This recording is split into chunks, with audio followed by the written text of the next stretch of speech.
वसवावे घर देवे बरी निरंतर संगाशनी शयनी घडे भोजनी गमनी प्रस्तुत चिंतना करता गायलेला अभंग देहूचे सुप्रसिद्ध साधू वैराग्य मुकुटमणी संत श्री जगद्गुरु तुकोबाराय यांचा थोडासा कमी आवाज यांचा 4 चरणाचा आध्यात्मिक घराची संकल्पना अलौकिक घराची संकल्पना या अभंगातून सांगतात. विठाल विठाल. अभंगाचा सरळ सरळ अर्थ पाहिला तर जगद्गुरु तुकोबार असं म्हणतात, वसवावे घर देवे बरे निरंतर. देवाने बरे निरंतर असं घर वसवावे, म्हणजे त्या घरात येऊन देवाने वसवावे निरंतर देवे बरे घर. बरं असणारं घर देवाने निर्माण करावं, त्यात देवाने येऊन राहावं. तो देव राहिल्या कारणानं संगासनी शयनी घडे भोजनी गमनी. देव सातत्याने आल्या कारणानं त्याचा संग मिळेल आसनी शयनी भोजनी आणि गमनी. आसनी म्हणजे बसल्यानंतर, आसनी शयनी म्हणजे झोपल्यानंतर, संग घडी आसनी शयनी भोजनी भोजन करताना आणि गमनी म्हणजे प्रवासात असताना त्या देवाचा संग मिळेल म्हणून त्या देवाने या घरात येऊन राहावं. देव एकदा घरात आला की नाही की परिणाम असा होतो संकल्प विकल्प मावलोनी पुण्य पाप. महाराज म्हणतात देव आल्या कारणानं संकल्पही गेला विकल्पही गेला पापही गेलं आणि पुण्यही गेलं. बघा संकल्प तर गेला विकल्पही गेला पाप तर गेलंच पण पुण्य सुद्धा राहिलं. मावलोनी पुण्य पाप. आणि मग देव आल्या कारणानं तो पुढचा सगळा जो काळ आहे ती वेळ आहे. तुका म्हणे काळ अवघा गोविंदी सुकाळ. तो पुढचा काळ अगदा गोविंदाच्या भगवंताच्या सानिध्याचा सुकाल प्राप्त होतो.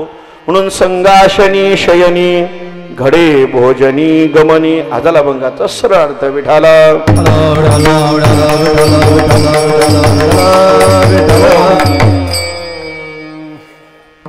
कालपासून इकडंच आहे मी.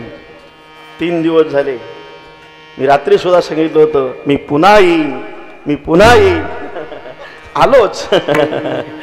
काल इथून गेलो पुन्हा येईन आलोच. काही हरकत नाही. काल कीर्तनात सांगितलं महाराजांनी महाराज हॅट्रिक मारणार आहेत म्हणून. ते क्रिकेटमधली नाही महाराजांनी सांगितलं काल ती आज हॅट्रिक पूर्ण झाली. म्हणजे लागोपाठ पाल घरात 3 कीर्तनं पहिल्यांदाच. 2 झाली होती याच्या अगोदर. लागोपाठ 3 ही पहिल्यांदाच झालेली आहेत. आज योगायोगाने हे सगळे दिवस सानिध्यात जवळ आले. आणि आज ज्या कार्यक्रमाचं निमित्त आहे ग्रहप्रवेश वास्तुशांती आणि श्री सत्यनारायणाची महापूजा. या ठिकाणी यजमान श्री नरेश काशीनाथ पाटील सेनगुप्त स्वामी आणि त्यांच्या सौभाग्यवती नैना नरेश पाटील, त्यांचे ज्येष्ठ सुपुत्र श्री रुपेश नरेश पाटील रुद्राक्ष स्वामी आणि त्यांच्या सौभाग्यवती रिया ऋतुजा रुपेश पाटील, त्यांचे चिरंजीव कुमार ऋषांक रुपेश पाटील ध्रुवांश रुपेश पाटील, त्यांचे बंधू राकेश नरेश पाटील आणि मनोहर नरेश पाटील असा परिवार आहे. या परिवारातील श्री रुपेश नरेश पाटील रुद्राक्ष स्वामी यांनी आपल्या या जीवनातल्या ज्या काही प्रमुख गरजा आहेत अन्न वस्त्र आणि निवारा, याच्यातली वस्त्र निवारा आणि तिसरं आहे अन्न वस्त्र निवारा, याच्यात तिसरं जे निवारा नाम वास्तू. या आपल्या उत्पन्नाच्या माध्यमातून यथामिलुत्तोपचार द्रव्येनं आपल्या उत्पन्नाच्या भागातून सुंदर प्रकारची वास्तू निर्माण केलेली आहे.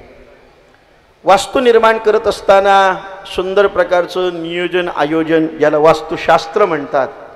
या वास्तुशास्त्राला आधारभूत धरून आयोजन नियोजन पद्धतीत त्यांनी सुंदर या ठिकाणी या घराची निर्मिती केलेली आहे. हिंदू धर्मशास्त्राप्रमाणे घरामध्ये राहावयात जात असताना गृहप्रवेश करावा लागतो. गृहप्रवेश करत असताना गणपतीचं पूजन म्हणजे जगतपित्याचं पूजन, त्याचप्रमाणे वास्तू शांत करावी लागते.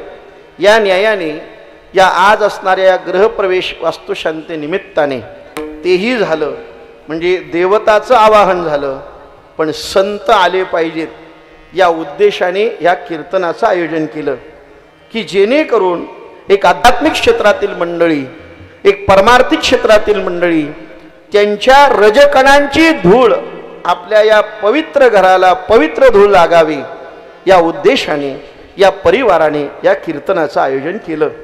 तदनिमित्ताने म्हणजे हे ज्ञानदान आणि याच्यानंतर होणारं अन्नदान हे सगळ्या माध्यमातून परिपूर्णता कार्यक्रमाला यावी म्हणून या ठिकाणी आमचे रोशन महाराज घर त्यांना सांगितलं की नाही, म्हटलं कीर्तन झालंच पाहिजे, तुम्ही काही करून त्यांना सांगा यावंच लागेल. या उद्देशाने त्यांचे बंधू आमच्याकडे रोशन महाराजांबरोबर आले होते दोनशाला आणि नाडसोलला. तदनिमित्ताने त्यांनी सांगितलं महाराज तुम्हाला यावंच लागेल आणि सेवके करावे सांगितले काम या नेयाने आपल्या सगळ्यांच्या दर्शनाचा आणि सेवेचा या ठिकाणी योग प्राप्त झाला. या ठिकाणी उपस्थित संप्रदायाची भारती आदरणीय गुरुवर्य विराट स्वामी, संप्रदायातील सर्व ज्येष्ठ श्रेष्ठ मंडळी, अध्यक्ष या ठिकाणी अनिरुद्ध स्वामी आणि या संप्रदायातील सर्व ज्येष्ठ तपोवृद्धी मंडळी या ठिकाणी आज तुम्ही सगळे उपस्थित आहात. भरपूर असा या ठिकाणी समाज आलेला आहे. माणसाची श्रीमंती मोजायची असेल तर एक परिकल्पना अशी सांगते की आपल्या दारात किती चपला येतात याच्यावरून आपली श्रीमंती समजावी. आणि आजच्या यजमानांची श्रीमंती पाहिजे असेल तर या मंडपाच्या बाहेर जेवढ्या चपला लागल्यात त्याच्यावरून समजून जावं श्रीमंती किती मोठी आहे. विठाला विठाला म्हणजे याचा अर्थ असा आहे अतिथी देवो भव. अतिथी हा देव आहे. पहिले मातृदेवो भव, वेद सांगतात आपल्याला पितृदेवो भव, हा आचार्य देवो भव आणि चौथा आहे अतिथी देवो भव. अतिथी सुद्धा आपल्याकरता देव आहेत आणि ते अतिथी आपल्या घरी आल्यानंतर त्यांचं योग्य आदरातिथ्य झालं पाहिजे. अतिथी उपवाशी जाता कामा आणि एकदा का उपाशी गेला का देव आपल्याला उपाशी ठेवल्याशिवाय राहत. म्हणून अतिथीचा आदर सत्कार झाला पाहिजे. त्यांना यथोचित काय असेल ते, पण अतिथीचा यथोचित सन्मान झाला पाहिजे. मी खरोखर यजमानांना धन्यवाद देईन. ते त्या ठिकाणी प्रवेशद्वारावरतीच उभे आहेत की जेणेकरून प्रत्येक येणाऱ्या अतिथीचा आदर सत्कार करता येईल. आमच्याकडे असं नसतं घर बांधलं का घराचा यजमान आतल्या खोलीत जाऊन बसतो, तुम्ही या दर्शन घ्या जेवा आणि जा, म्हणजे त्याला काय गरजच पडलेली नसते. पण मी खरंच धन्यवाद देईल. हे संस्कार आहेत की येणाऱ्या अतिथीचा यथोचित सन्मान झाला पाहिजे म्हणून ते प्रवेशद्वारावरती उभे आहेत. येणाऱ्या प्रत्येकाचं स्वागत करण्याकरता जातीने लक्ष देत आहेत. आमचे तर कोणतरी ठेवतात हे बघ ते आले त्यांना जेवायला पाठवा आणि निघून जा म्हणा एकदाचे. पण त्यांचं म्हणणं एवढं आहे की येणाऱ्या प्रत्येकाला काहीतरी श्रवण करायला मिळालं पाहिजे आणि काहीतरी भोजन करायला मिळालं पाहिजे. या उद्देशाने सुंदर अशा आखीव रेखीव, जसं घर आखीव रेखीव आहे तसं कार्यक्रम सुद्धा आखीव रेखीव निर्माण केला आहे. विठाला विठाला विठाला विठाला विठाला विठाला विठाला. हो, सगळी गोड ऐकणारी मंडळी बसलीत. काही मंडपात आहेत, काही मंडपाच्या बाहेर आहेत, काही खाली आहेत, काही खुर्चीत आहेत, काही उभे आहेत. सगळ्यांना धन्यवाद देतो आणि कीर्तनाकडे वळतो. या ठिकाणी अभंग जगद्गुरु तुकोबारायांचा आहे. अभंगामध्ये एक परिकल्पना मांडलेली आहे की देवाने या आध्यात्मिक घरात कसं येऊन राहावं, त्या आध्यात्मिक घराची कशी स्थापना करावी याचं नियोजन या अभंगामध्ये. म्हणजे याचा अर्थ आहे जसं आपण आर्किटेक्टकडे जाऊन पहिलं काय काढतो, घराचं प्लॅनिंग काढतो आणि इंजिनियर त्याची जबाबदारी घेतो आयुष्याची. कुणाच्या कुणाच्या म्हणजे इंजिनियर घराचं आयुष्य किती सांगतो, 100 वर्ष 150 वर्ष देतं की नाही आयुष्याची गॅरंटी. आणि यदा कदाचित काय गडबड झाली तर आपण कुणाला धरतो, गुन्हा कुणावर दाखल करता येतो, इंजिनियरवरती. ती सोय केलेली आहे. पण या घराची गॅरंटी इंजिनियर देत नाही, या आर्किटेक्ट आहे याला. पण इंजिनियर जबाबदारी घेत नाही. ते तुमचं तुम्ही बघून घ्या तिकडे काय करायचं ते, किती वर्ष टिकणार ते. या घराबद्दल सांगते मी. विठाला विठाला. म्हणून आध्यात्मिक घराची कशी योजना असावी, विठाला विठाला हो, याचं प्लॅनिंग याचं नियोजन आजच्या या अभंगामध्ये सांगतात. बघा अभंगाकडे वळत असताना मी बोलतोय ते अस्पष्ट ऐकायला येत आहे ना. हो हो, तुम्ही ऐकायला बसलेले आहेत सगळे, म्हणजे येतच. हां येत आहे ना. हां हो नाही काही हो हो हा असं मान हल्लं पाहिजे. मी बोलायचं तुम्ही बोलायचं यालाच म्हणतात कीर्तन. काय काय माणसं कीर्तन बसली ना का अशीच असं वाटतं कुणाच्या मैताला आलीत का काय, अजिबात चेहऱ्यावर हसू नाही का काय नाही, काही विचारा तुम्ही, काही बोला आम्ही तसेच घालीन लोटांगण वंदीन चरण डोळ्या आणि पायीन फक्त महाराज तुम्हाला बघायला आलो होतो आम्ही. कुठनं आलात तुम्ही? बघायला नाही यायचं महाराज, बघायला नसतो यायचा. महाराज काय सांगतं हे ऐकायला यायचं असतं. विठाला विठाला विठाला विठाला विठाला विठाला विठाला विठाला. हो असो. अभंगामध्ये अलौकिक घराची परिकल्पना मांडत असताना जीवनामध्ये काही गोष्टी आवश्यक असतात, काही गोष्टी अनावश्यक असतात आणि काही गोष्टी अत्यावश्यक असतात. बघा 3 मुद्दे मांडले. काही गोष्टी जीवनामध्ये आवश्यक आहेत, काही अनावश्यक आहेत आणि काही गोष्टी अत्यावश्यक आहेत. आवश्यक गोष्ट जीवन जगण्याकरता जगायचं म्हणून आवश्यक गोष्टींची गरज आहे. पण त्याच्यामध्ये पहिलं येतं ते म्हणजे अन्न पाणी. या जीवनातल्या काय आहेत? आवश्यक गरजा आहेत. म्हणजे पाणी पाहिजेच, अन्न पाहिजेच. भुके लागी अन्न, भुके लागली असेल तर अन्न खावंच लागतं. म्हणजे याचा अर्थ या जीवनातल्या आवश्यक गरजा आहेत. पण त्याच्याही पलीकडे अत्यावश्यक गरज आहे, ती म्हणजे ऑक्सिजन, वायू, श्वास घेणे. ही जीवनातली अत्यावश्यक गोष्ट आहे. म्हणजे तुम्ही पाणी नाही प्यालात तर किमान 4-5 दिवस, अन्न नाही खाल्लं तर 21 दिवस जगू शकतो. पण श्वास नाही घेतला आणि 2 तास जगला असं माहिती का? आणि श्वास घ्यायचं बंद झालं का डॉक्टर ते नाकाला लावतात काय? व्हेंटिलेटर. ऑक्सिजन ते पुरवावं लागतं, ते घेत नाही म्हणून. म्हणजे त्याच्याशिवाय माणूस राहू शकत नाही. ती जीवनातली अत्यावश्यक गोष्ट आहे. अन्न वस्त्र निवारा या आवश्यक गोष्टी आहेत आणि अनावश्यक गोष्टी सुद्धा जीवनात आहेत.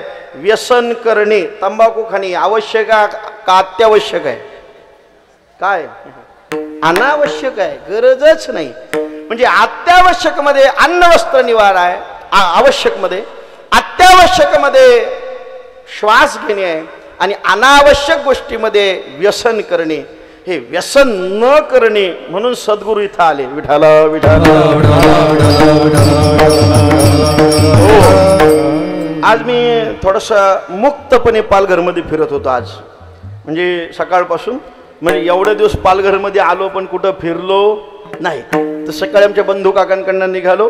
व्यवस्थित त्यांनी मस्तपैकी सोय केली होती, सगळं झालं. आणि मग असं फिरता फिरता थोडंसं म्हटलं कुठंतरी अल्पोपहार करू. थोडंसं असं वाटलं फिरतोय म्हणून व्हेज हॉटेल शोधत होतो. अख्खा माहीम काढला, केलवा काढला, माकुणसार शोधत आलो. अगदी पालघरच्या टोकाला गेलो पण प्युअर व्हेज कुठं सापडला नाही. याचा अर्थ मागणी नाही म्हणून पुरवठा नाही. अर्थशास्त्राचा सिद्धांत काय? मागणी असेल तर पुरवठा होतो की नाही. याचा अर्थ मागणीच नाही म्हणून पुरवठा नाही.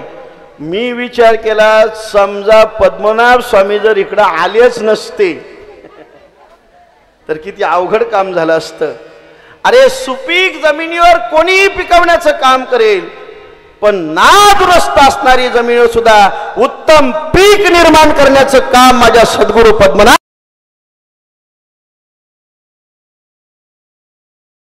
इथून तुम्ही वरती गेलात तर थोडी या क्षेत्राकडे असणारी मंडळी आहेत वारकरी संप्रदायाच्या माध्यमातून का होईना, पण इकडचा हा सगळा वर्ग जो आहे तो या परमार्थापासून वंचित होता. म्हणून कलियुगाच्या सद्गुरूंनी क्षेत्र निवडलं समाधी स्थानाकरता. आणि एवढी मंडळी या ठिकाणी, विद्वान मंडळी या ठिकाणी निर्माण झाली. ही कृपा कोणाची? सद्गुरू पद्मनाभांची. अरे एकही जर हॉटेल मिळत नसेल तर याचा अर्थ प्युअर व्हेजला जाणारा एक सुद्धा नाही. पण अशा भागात तुम्ही ह्या सगळ्या मंडळींनी, म्हणजे या साखरेच्या टोकापासून, भाडोळीच्या टोकापासून, टेंभोडे, माकुणसार या सगळ्या मंडळींनी हा परमार्थ टिकवण्याचं काम केलंय. जीवनामध्ये अत्यावश्यक गोष्ट आपल्याला मिळाली. विठाला विठाला. हो, माझा मुद्दा आहे, श्वास मिळाला नाही तर जगू शकत. म्हणजे जीवनात श्वास घेणे अत्यावश्यक गोष्ट आहे. मग जीवनात देव मिळाला नाही तर जगू शकतो का? देव मिळणे ही सुद्धा जगातली अत्यावश्यक गोष्ट आहे. पण देव मिळवायचा असेल तर सद्गुरू शिवाय पर्याय, म्हणजे जीवनामध्ये सद्गुरू मिळणं ही सुद्धा अत्यावश्यक गोष्ट आहे. म्हणजे जसं अन्न वस्त्र निवारा या आवश्यक आहे, तसं देव, श्वास आणि सद्गुरू या अत्यावश्यक गोष्टी आहेत आणि त्या मिळालाच पाहिजेत. विठाला विठाला विठाला विठाला विठाला विठाला. हो, या अत्यावश्यक गोष्टी आहेत आणि अत्यावश्यक गोष्टींमध्ये येणारा हा परमार्थ आहे. आणि म्हणून जीवनामध्ये आवश्यक गोष्टीमध्ये घर येतं. घर घर असावे घरासारखी, नकोत नुसत्या भिंती. घर घरासारखं असलं पाहिजे. आपल्याकडे पद्धत आहे, मी सुरुवातीला म्हटलं अतिथी देवो भव, म्हणजे आपल्या पूर्वी घरी एक परंपरा असायची. संत येती तोची दिवाळी. आता काळ बदललाय. संत येती घरा, दारा खिडक्या बंद करा. असा काळ आमच्याकडे गेलं की नाही. पूर्वी असं होतं, ते म्हणले बुवा आलेत बुवा आलेत, तर दार बंद करून घे, नको ती ब्याद आपल्याकडं. कुणाची? बुवांची. म्हणलं लय त्रास देतात ते, एकटं येत नाही, आलं तर 15-20 जणांची टोलकीच घेऊन येतात. पण त्यांच्या रजकणांची धूळ पवित्र घराला लागणे सामान्य गोष्ट नाही. विठाला विठाला. संत चरण राजा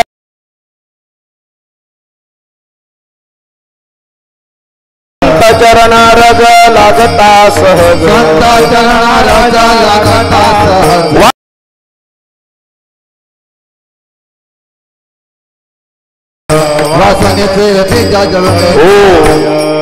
संत चरण रज.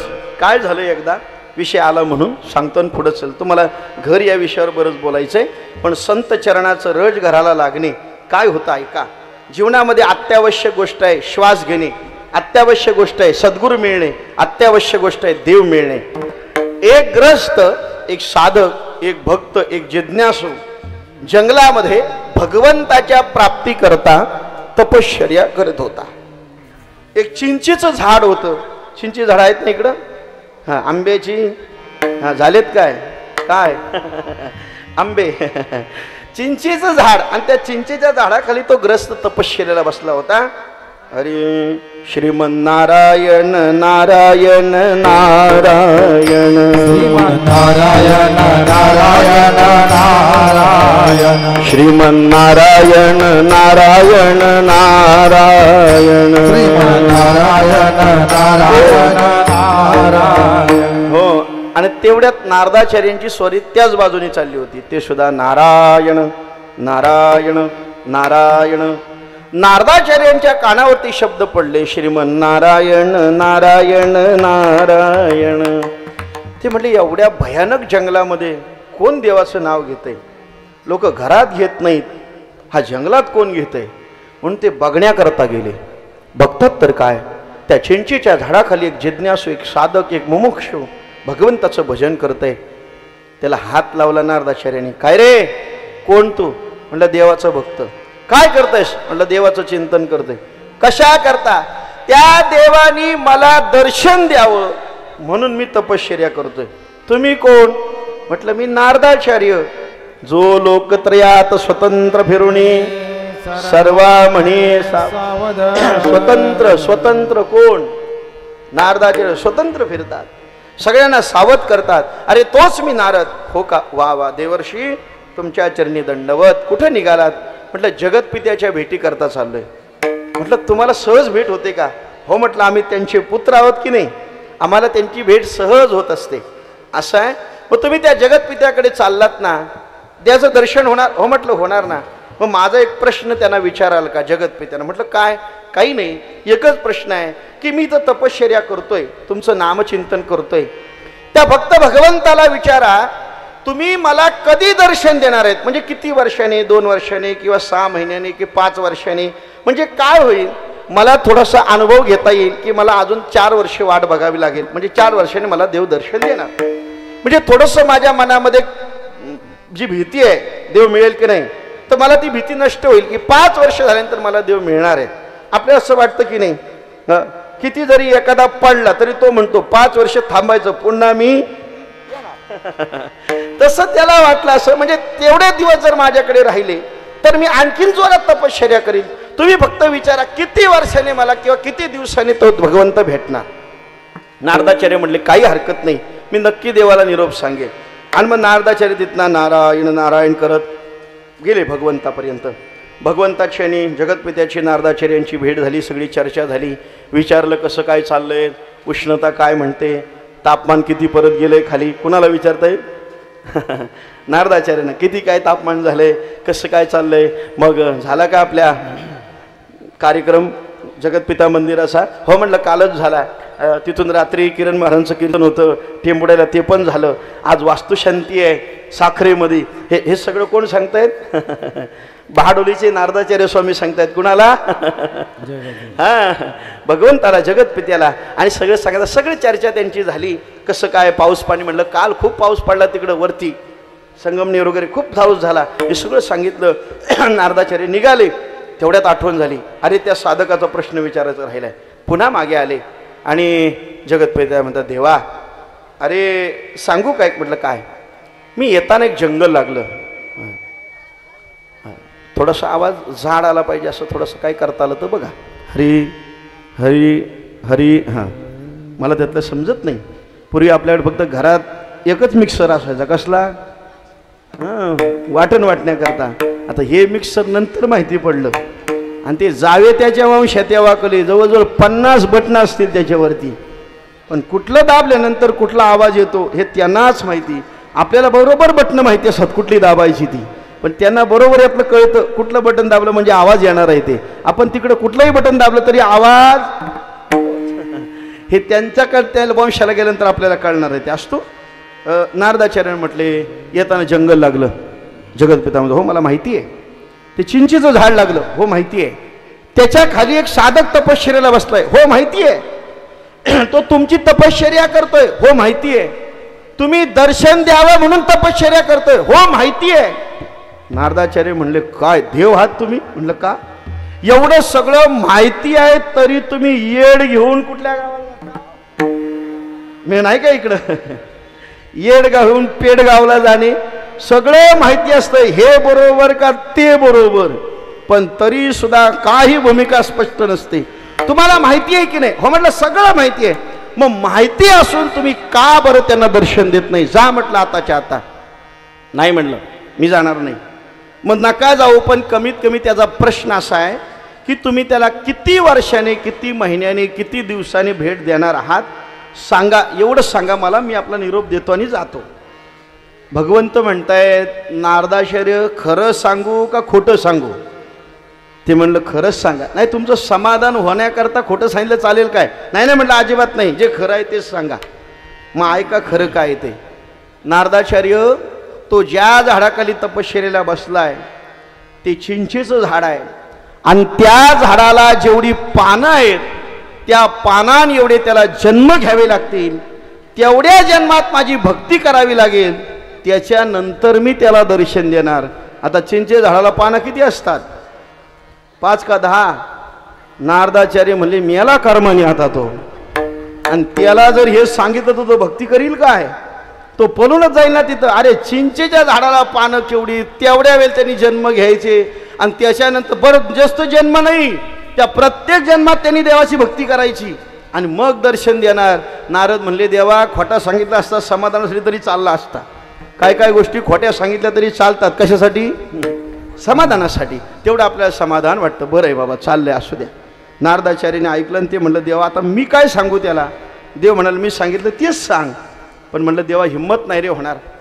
कसं सांगावं? अरे तो इतकी आस्थेने तुझी भक्ती करतोय, देव भेटावा म्हणून भक्ती करतोय, आणि त्याला असं सांगितलं तो नाराज होईल रे देवा. नारदाचार्य म्हणलं, तर काय करावं? प्रसंगावधान. नारदाचार्य शेवटी हुशार आहेत, त्यांना प्रसंगावधान आलं. प्रसंगात कुठलं निर्णय घ्यायचं याला म्हणतात समयसूचकता.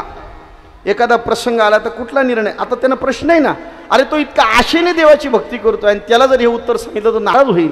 मग याला समयसूचकता हे प्रत्येकाजवळच असते. बघा, मी नेहमी सांगत असतो, तुम्ही नेहमी ऐकणारी मंडळी आहात, शिक्षक मंडळींकडे समयसूचकता असते.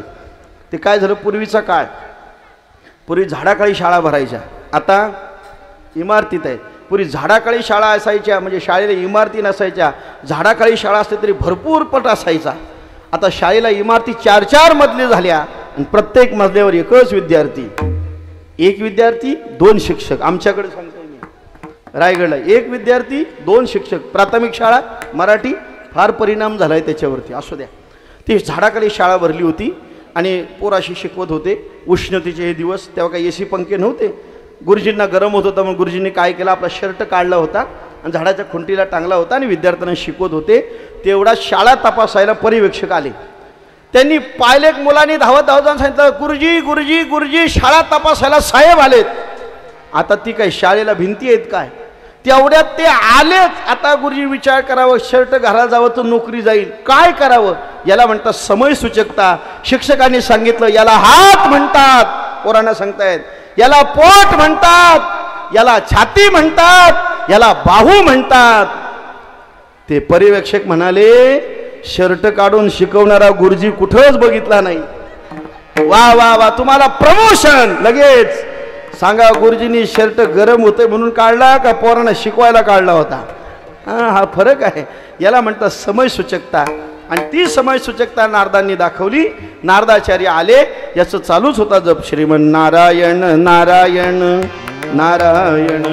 आणि मग तेवढ्यात आले, नारदाचार्यांना पाहिलं, नमस्कार केला, नारदाचार्यांच्या पायावर दंडवत घातलं, लोटांगण घातलं, नमस्कार केला. नारदाचार्यांच्या पायाचे रजकण आपल्या कपाळाला लावले आणि विचारलं, सांगा नारदाचार्य कधी देव दर्शन देणार आहे?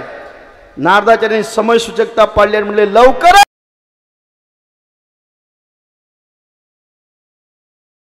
एवढं बोलले नारदाचार्यांनी, तसेच आल्या पावली मागे फिरले. नारद पळतायत, अहो थांबा थांबा, थांबायला तयार नाहीत. आणि नारदाचार्य पुढे नाही जातात तर याचा भजनाचा जोरात आवाज यायला लागला. एक सुगंध सुवास सुटला आणि पाहतात तर काय, वळून पाहिलं तर जगतपिता समोर त्या भक्ताच्या उभा होता आणि त्याला दर्शन देत होता. नारदाचार्य म्हणाले, खोटी बोलणारी माणसं बघितली होती, पण खोटा बोलणारा देव बघितला. म्हणजे देव सुद्धा खोटा बोलू. नारदाचार्याने राहवलं नाही. नारदाचार्य मागे आले आणि सांगितलं, सांगा देवा, तुम्ही तर अर्ध्या एक तासापूर्वी मला म्हणला होतात का ह्याला या चिंचेच्या पाना एवढे जन्म घ्यावे लागतील, तेवढ्या जन्मात भक्ती करावी लागेल, मग मी दर्शन देईल. पण सांगा बरं, का खोटे बोललात? माझं जाऊन सांगणं होतंय ना होतंय तर तुम्ही दर्शन देतात, मग का असं खोटं बोलतात? हे तुम्हाला शोभत नाही. भगवंत म्हणाले, नारदाचार्य ऐका, त्याच्या विधिलिखित, त्याच्या भाग्यात, त्याच्या पत्रिकेत, त्याच्या सगळ्या असणाऱ्या भविष्यामध्ये असं लिखितच होतं की ज्या चिंचेच्या पानाखाली, झाडाखाली तो तपश्चर्याला बसलाय, त्याच्या पानात एवढे जन्म घेऊन भक्ती करून मगच त्याला दर्शन होतं. पण ऐका, तुम्ही इथं आल्यानंतर तुमच्या पायावर दंडवत घातलं की नाही? हो म्हटलं घातलं. तुमच्या पायाचे रजकण त्याने आपल्या कपाळ लावले की नाही? लागले. मग ऐका, अहो याच्या भाग्यात तेव्हा देवाचं दर्शन होतं, पण संतांच्या पायाच्या धूळ कपालाला लावल्या कारणानं देव सहज भेटण्याकरता येतो. विठाला विठाला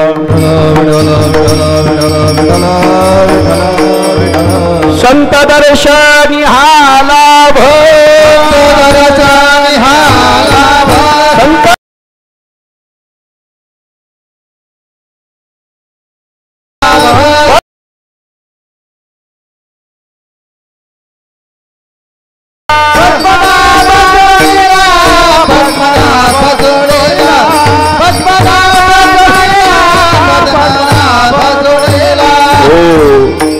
एवढ्या करता संत भेट आणि रजकण महत्वाचे आहेत. की आपल्या भाग्यात जरी देवाची भेट नसली तरी संत दर्शनी हा लाभ, पद्मनाभ जोडीला. सद्गुरु देव ही जीवनातली अत्यावश्यक गोष्टी आहेत आणि त्या संत दर्शनाने घडतात. म्हणून या पवित्र वास्तूला पवित्र रजकण लागावेत, म्हणून या सुंदर आयोजन नियोजन कार्यक्रमाचं आहे. असतो अशा प्रकाराचं घर ही जीवनातली आवश्यक गोष्ट आहे. आता घर मी 3 प्रकारे आपल्या पुढे मांडतो. ऐका, एक घर आहे ते अलौकिक घर आहे, एक घर आहे ते दैवी घर आहे, आणि एक घर आहे ते विटा मातीचं भौतिक घर आहे. एक भौतिक घर आहे, एक दैवी घर आहे आणि एक आध्यात्मिक घर आहे. एक भौतिक घर म्हणजे आपण वीट माती दगड याच्यापासून बनवतो, हे भौतिक घर. दैवी घर पंचमहाभूतांपासून निर्माण झाले. हे घर देहाला राहण्याकरता, जीवाला राहण्याकरता देहरूपी घर. पाचाचा हा देह पंचारती जा, हो वाते पंच प्राण, तया माझी ज्ञान शुद्ध कृत जठराग्नि सत्य. या पृथ्वी, आप, तेज, वायू, आकाश या पंचमहाभूतांपासून जीवाला राहण्याकरता बनवलेलं घर याला दैवी घर म्हणतात. दैवी घर ज्या घरात राहतं त्याला भौतिक घर म्हणतात. पण या दैवी घरातही एक घर आहे, परे होणी परते घर, तेथे राहू निरंतर, त्याला आध्यात्मिक घर म्हणतात. आणि त्या घरामध्ये तैसा हृदयामध्ये मी रामू, असता सर्व सुखाचा आरामू, का भ्रांतासे कामो विषयावरी. बघा, हे तिसरं अलौकिक घर आहे, आध्यात्मिक घर आहे, ते म्हणजे या शरीरात आहे. परे होणी, परा, पश्यंती, मध्यमा आणि बोलतोय ही वैखरी. म्हणजे सगळ्याच गोष्टी वैखरीतून नाही. काही माणूस इथून बोलत असतात, काही माणसं इथं ठेवतात, आणि आध्यात्मिक माणसं ती परेच्या पलीकडे असतात. काही गोष्टी वैखरीने बोलतात, वा वा वा, या या या या या या. पण मध्यमात तसंच असेल असं नाही. नवीन सुनबाई आली म्हणून सासूबाई, सुनबाई काय सगळं, हे बघा आपलं घर असं आहे, असं आहे, तसं आहे. ते म्हटलं, सासूबाई तुमचा शालू द्याल का मला आजच्या दिवस घालायला? घ्या म्हटलं, घ्या. सासूबाईंनी त्यांचा शालू सुनबाईंना दिला. आणि मग ते गाव दाखवायला म्हणून सासूबाई सुनबाईला घेऊन गेली. आणि मग म्हटले, या चला, हे आपलं आत्याबाईंचं घर, चला चला. घरात गेल्यानंतर खुर्ची दिली आणि सासूबाईंना म्हणले, बसा बसा. सासूबाई नाही म्हणे, म्हटलं आमच्या सुनबाईंना बसू द्या. तिचं नाव होतं सुमन, इकडं नाही ना कुणाचं. हां, ते म्हणलं सुमन, हां सुमनला बसू द्या. हां सुमन बस बस. आता लोक म्हणाले, काय ती सुद्धा म्हणते पहिल्यांदाच मिळते बसायला, काय सोडायची कशाला. तिने सुद्धा खुर्चीवर बसून घेतलं. तिथनं गेली, हे आपल्या मावशीचं घर, हे आपल्या काका. प्रत्येक घरात गेली का ती लोक म्हणजे सासूबाईंना बसा बसा. ती म्हणली नाही सुमन बसल, तिलाच बसायला द्यायची. काय असं ती प्रत्येक घरात सुनबाईलाच बसायला, सुनबाईलाच बसायला. शेवटी एकीला राहवलं नाही तिच्या बरोबरशीला. ती म्हणते, का हो तुम्ही सासूबाई ज्येष्ठ आहात, तुम्ही बसायला पाहिजे.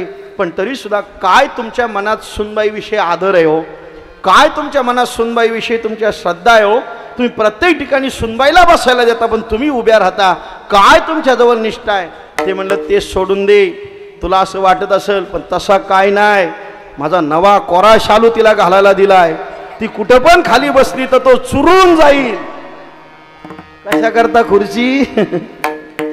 शालूसाठी का सुमनसाठी? अशी सगळी अवस्था असते. वैखरीने आपल्याला वाटतं आपलाच, पण मध्यमेत काय चाललं याचा पत्ता लागायचा नाही. या म्हणतात परा, पश्यंती, मध्यमा आणि वैखरी. काय काय बोलतात त्या. असं कीर्तन झालं आणि ते म्हणले, महाराज आमच्या गावामध्ये तुमचे आभार मानायला आमच्या गावात माईकवर बोलायला कोणच नाही. आम्ही असं ऐकलं कीर्तन झालं का आभार मानायला लागतात. चालतील ना 15 मिनिटं अजून? हो, अशा जोरात माना हलवा, नाही तर मी लगेच जय विठ्ठल घेईन. हां, ते म्हणले महाराज आभार माना, असं आम्ही ऐकलंय. म्हटलं काय हरकत नाही, नाही मानले तरी. नाही नाही नाही, आभार मानावेच लागतात.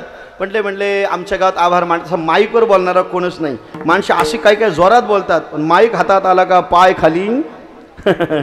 हे अवघड काम आहे. जावे त्याच्या वंशा तेव्हा कले ते पाय ठरतात. ते म्हणजे आमच्यात बोलणारा कोणच नाही.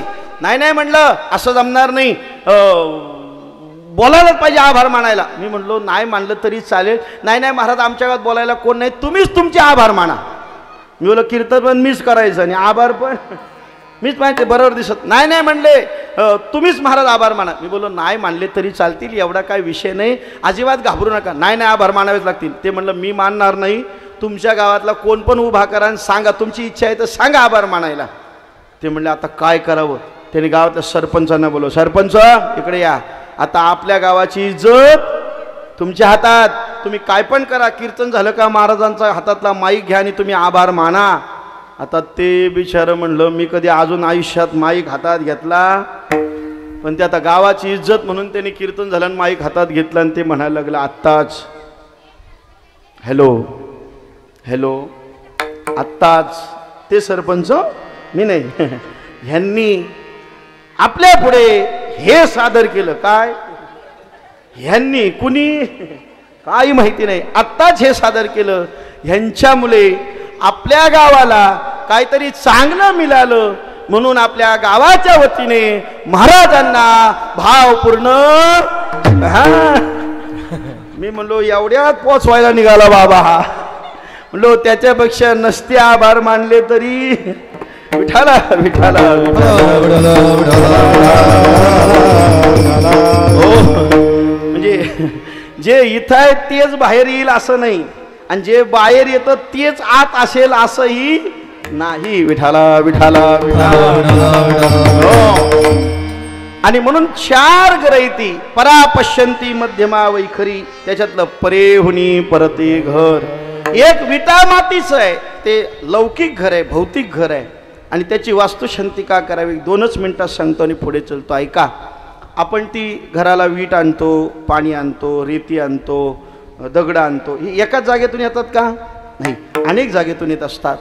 आणि त्या जागेतला दोष त्या मातीत उतरलेला असतो. समजा त्या जागेत काही प्रसंग झाला तर त्याचा दोष त्या मातीला लागतो.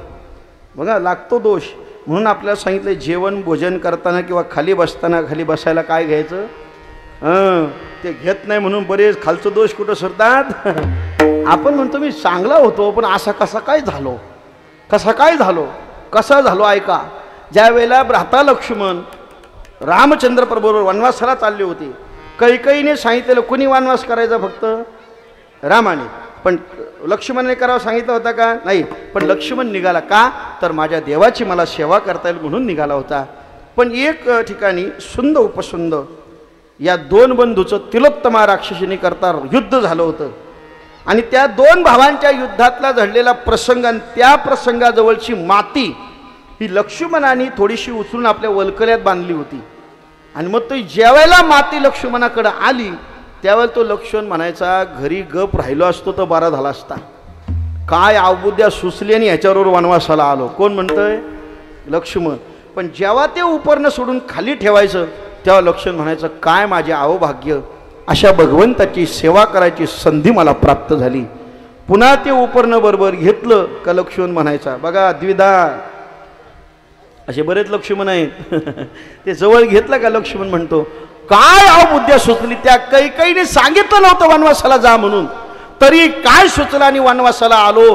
एकतर आलो तर हा बाबा खायला सुद्धा काय देत, कारण लक्ष्मण घेऊन यायचा आणि रामाला द्यायचा. रामाला वाटायचं हा खाऊन आला असेल, आणि लक्ष्मण म्हणायचा हा खाल्ल्यावर आपल्याला देईल, हा काय द्यायचाच. तो म्हणला कुठल्या कुठे याच्यावर आलो, पुन्हा वल्कले काढली का म्हणायचा, वा वा वा काय भाग्य, देवाची सेवा. त्या लक्ष्मणाला प्रश्न पडला, असे 2 विचार माझ्या मनात काय येतात. त्यांनी लगेच देवाजवळ गेला आणि देवाला म्हटला, देवा माफी करा, माझ्या मनात 2 विचार काय येतात. त्यावेळी रामाने सांगितलं, लक्ष्मणा, अरे सुंद उपसुंद 2 राक्षसाचं युद्ध झालं, तिथली माती तू उचलून घेतलीस. ते 2 भावांमधलं युद्ध होतं, ती माती उचलून घेतल्यामुळे त्या मातीचा दोष तुला लागला. अरे मातीचा दोष त्या जागेत उतरतो आणि ती माती आपल्याला दूषित करते. म्हणून आपल्या घराला आणलेली माती, विटा, दगड ही कुठूनही आणतो, त्या प्रसंग घडलेला तो त्या मातीत दोष येतो, तो दोष नाहीसा व्हावा म्हणून यज्ञ नारायणाच्या म्हणजे आग्नी नारायणच्या साक्षीने वेद मंत्राच्या रुचाने मंत्राचा उच्चार करून त्या ठिकाणी त्या वास्तूमध्ये पवित्रता निर्माण करावी, जेणेकरून आलेले बाहेरचे सगळे दोष अवगुण त्या वास्तूतून नाहीसे व्हावेत. म्हणून एवढ्या करता सगळ्या प्रत्याधी देवतांना बोलावून त्यांचं आवाहन करून त्याचं पूजन करून त्यांना आहुत्या देऊन त्यांना अनेक विविध प्रकाराच्या आहुत्या दिल्या जातात. पूर्वी असं म्हणतात, यज्ञात हत्तीच्या तोंडानं सोंडेनंच तूप ओतलं जायचं. सोंडे एवढी धार असायची कुठं? यज्ञात टाकायला. मग तुम्ही विचार करा, तेवढी जर तूप यज्ञात जात असेल तर ब्राह्मणांना किती खायला भेटत असेल. काय तूप. त्याच्यानंतर काल बदलला, त्या स्रोवा आल्या, आता चमचे आले. पूर्वी पंक्तीला असे पळीने तूप वाढायचे, जेवण घ्या घ्या तूप घ्या. काल थोडा कमी आला, मग चमच्यावर आले. चमच्यानंतर थोडेसे हाताने टाकायला लागले. आता आमच्याकडे अशी पद्धत आले, पंक्तीला बसले का असा बोट तुपात बुडवायचा आणि बसलेल्या सगळ्यांच्या नाकाजवळ असा धरत जायचा, घ्या घ्या घ्या घ्या. काय घ्या? वास घ्या, वास. कसला? तुपाचं. समाधान आपलं तेवढंच. विठाला विठाला. हो, म्हणून त्या आग्नी नारायणाला आहुत्या अर्पण करायच्या, जेणेकरून त्या वास्तूत असणारे दोष हे नाहीसे व्हावेत. आणि त्या ठिकाणी असणारा वास्तुपुरुष, या वास्तुपुरुषाने त्या घराला सुख शांती समाधान आरोग्य द्यावं. त्याच्याही मागे एक कथा आहे, 2च मिनिटात सांगतो आणि संपवतो. ज्या वेळेला अंधकारसूर नावाचा राक्षस दैत्य मातला होता, त्याला मारण्याकरता भगवान शंकराने अवतार घेतला, त्याला मारला. त्याच्या रक्तापासून एक थेंब खाली पडलं, त्या रक्ताच्या थेंबापासून एक महाकाय पुरुष निर्माण झाला. आणि तो महाकाय पुरुष जेवढं चांगलं मिळेल तेवढा खायला लागला. म्हणजे कुठं सप्ताह चालू असेल तोच खाऊन टाक, कुठं कीर्तन चालू असेल तेच खाऊन टाक, आणि जी डीजेवर नाचत असतील त्यांना सोडून दे, जी पाप करत असतील त्यांना सोडून दे. म्हणजे चांगलं करणारा खायला लागला आणि पाप करणारा सोडून द्यायला लागला. सगळे देव एकत्र आले आणि सगळ्या देवांनी भगवंताची प्रार्थना केली. म्हटलं काय करावं, उपचाराचा उपाय सांगा. त्या सगळे देव म्हणले आता वेगळे राहून चालणार नाही, सगळ्या देवांनी एक व्हायला पाहिजे. म्हणजे सगळे देव एकत्र आले आणि सगळ्या देवांनी अंधकशोकाचे पाय धरून त्याला आडवं पाडलं आणि त्याच्या शरीरावर सगळे देव जाऊन बसले. आता एवढे देव बसल्यावर त्याला हलता येईल काय? माझ्यासारखा एक बसला तरी माणूस हलायचा नाही. एवढे देव बसल्यावर ते हलता येत काय? हालायलाच शक्य नाही. मग तो देवाला म्हणला, देवा क्षमा करा, माफी करा, मला असं सगळं घडलंय, पण आता ऐका, मला काय करा, मी काय खावं, मला भूक लागले प्रचंड. त्या राक्षसाने सांगितलं, त्या महाकाय पुरुषाने सांगितलं, मला भूक लागले, काय खावं. देवाने त्या ठिकाणी त्याला अभिशाप दिला, हे बघ ठेवा, एवढ्यात काय मी सोडत नाही, अजून तुम्ही हार आणला तरी मी हारणार नाही, तुम्ही हार आणला तरी मी हारणार नाही. त्या महाकाय पुरुषाने विचारलं काय खावं. देवाने सांगितलं, यापुढे जिथं जिथं घराची निर्मिती होईल त्या घरात तुझी यथोचित प्राणप्रतिष्ठा करण्यात येईल, आणि त्या घरातलं असणारं दैन्य, दुःख, दारिद्र्य, क्लेश, तंटा हे सगळं तू खायचं. काय सांगितलं त्या महाकाय पुरुषाला? त्या घरातलं दैन्य, दुःख, दारिद्र्य, संकट, कटकट सगळी खायची, आणि त्या घरामध्ये त्याच्यावर असणाऱ्या देवांनी त्या घराला आशीर्वाद द्यायचा. म्हणून तो म्हणतो तथास्तु. कोण? म्हणून संध्याकाळच्या टायमाला घरात किटकिट करायची नाही. ते यज्ञ नारायणाच्या साक्षीने बसलेलं वास्तुपुरुष म्हणतो तथास्तु, म्हणून घरात शांत असलं पाहिजे. म्हणून संध्याकाळी ज्या घरी हरीचा कर आहे त्या घरी हरी चाकर आहे, पण ज्या घरी हरीचा कर नाही त्या घरी हरी चाकर नाही. म्हणून एवढ्या करता त्या वास्तुपुरुषाची स्थापना केली जाते. त्यातही सांगितलं त्याचं डोकं ते ईशान्येकडे डोकं असावं, नैऋत्येकडे त्याचे पाय असावे, तो पालथा असावा, आणि तो चुकून उलटा राहिला तो अख्ख्या घराला उलटा केल्याशिवाय ही ताकद आहे त्याच्या. म्हणून तो यथोचित स्थापन व्हावा लागतो. असं हे सगळं विधिविधान आहे. असू द्या, आपला विस्तार जास्त होईल. तर अशा या अलौकिक घराची परिकल्पना मांडत असताना त्या देवाने या आध्यात्मिक घरात येऊन राहावं. अभंगाचं पहिलं चरण. वसवावे घर, वसवावे घर, वसवावे घर, वसवावे घर, वसवावे घर, वसवावे घर, वसवावे घर, वसवावे घर, वसवावे घर, वसवावे घर, वसवावे घर, वसवावे घर, वसवावे घर, वसवावे घर, वसवावे घर, वसवावे घर.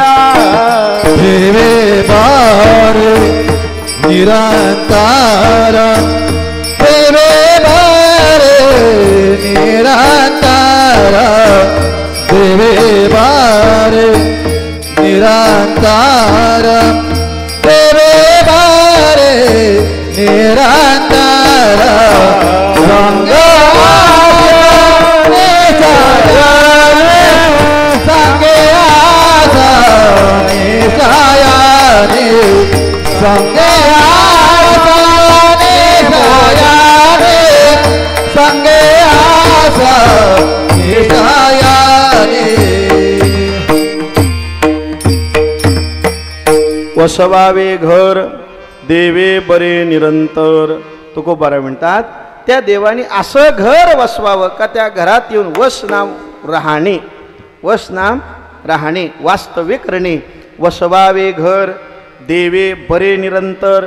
निरंतर म्हणजे कायमस्वरूपी देवाने राहावं. आपण एकदा देवाला बसवलं का परत बघायला जात नाही. वसवावे घर देवे बरे निरंतर, निरंतर त्या देवाने घरात राहावं असं एखादं घर देवाने बनवावं. ते घर म्हणजे याच्यातलं आध्यात्मिक घर. आता प्रसंग 3 मांडलेत, एक भौतिक घर, एक दैवी घर आणि एक आध्यात्मिक घर. आता दैवी घर, भौतिक घर, आध्यात्मिक घर. भौतिक घरात देवाने राहावं हे प्रत्येकालाच वाटतं, पण त्याच्या अगोदर आध्यात्मिक घरात देवाने असायला पाहिजे. आध्यात्मिक घरात देव आला की आपोआप दैवी घरात येतो, आणि दैवी घरात देव आला की आपोआप भौतिक घरात देव आल्याशिवाय राहणार नाही. म्हणजे पहिलं देव कुठं आला पाहिजे? आध्यात्मिक घरात. त्यात आलं की या दैवी घरात, या हातापायाचं दिसतं हे पंचमहाभूतांचं घर हे, आणि याच्यात आला का आपोआप तो आपल्याला भौतिक घरात येतो. ही परंपरा आहे. आपण नुसतं तिथंच असून उपयोग नाही, तो इथं सुद्धा असला पाहिजे. तो हा विठ्ठल बरवा तो. आणि हा आपण नमस्कार करतो का ना असा, इकडं आहे ना असं हात कुठं करतो, तो झाला का इकडं, म्हणजे तो कुठं आहे? याच घरात आहे. फक्त त्याला जाणून घ्यायचंय सद्गुरूंजवळ बसून. आणि एकदा की तो मिळाला म्हणून एवढ्या करता मार्गस्थ. काय मार्गस्थ म्हणजे मार्गाला लागणे. काय काय मार्गाला लावतात आणि काही काही मार्ग दाखवतात. मार्ग दाखवणारे सद्गुरू असतात म्हणून ते हाताला धरून नेवतात मार्ग दाखवायला. काही काही वाटेला लावतात, जा जा ही बघ हा इथना रस्ता गेलाय, तुला साखरेला जायचं असेल ना, हा सरळ रस्ता, कुठंच वलायचं, हा सरळ रस्ता गेला कुठं.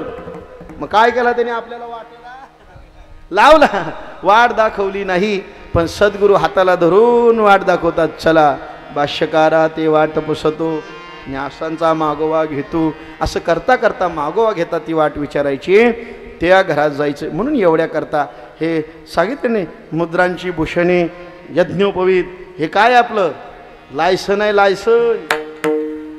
लायसन तुम्हाला गाडी चालवता येते, चांगली चालवता येते, पण पोलिसांनी पकडला आणि सांगितलं लायसन दाखव, मग दंड भरावा लागतो का नाही? का? याचा अर्थ आपण किती जरी चांगला काम करत असलो, किती चांगली गाडी चालवत असलो, तरी महत्त्वाचं काय आहे? आणि मला समजा गाडीच चालवता येत नाही, पण माझा लायसन आहे, मी नुसती कुठं जरी गाडी एवढ्या घरातल्या घरात चालवत असलो तरी सुद्धा चांगला कोण? हा लायसन महत्वाचं आहे. तुम्हाला गाडी चालवता येते का नाही याला महत्व, लायसनला महत्व आहे. तुम्ही हयात याचा सुद्धा काय द्यावा लागतो? हयातीचा दाखला असतो का नाही? तुम्ही जिवंत असून उपयोग नाही, तुमचा जिवंत आहोत याचा काय दाखवा लागतो? पुरावा. तो पुरावा म्हणजेच यज्ञोपवीत आहेत. हे गळ्यात एवढ्या करता असलं पाहिजे आपण कोणाचे तरी आधारभूत आहोत. विठाला विठाला विठाला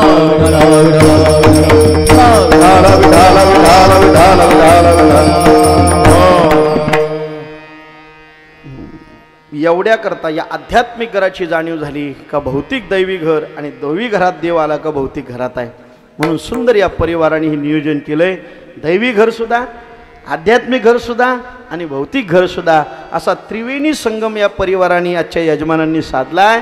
मग देव जर त्या घरात आला तर काय होतो? अभंगाचं दुसरं चरण. संग आसनी शयानी, संग आसनी शयानी, संग आसनी शयानी, संग आसनी शयानी, संग आसनी शयानी, संग आसनी शयानी, संग आसनी शयानी, संग आसनी शयानी, घडे भोजनी गामने, घडे भोजनी गामने, संग आसनी शयानी,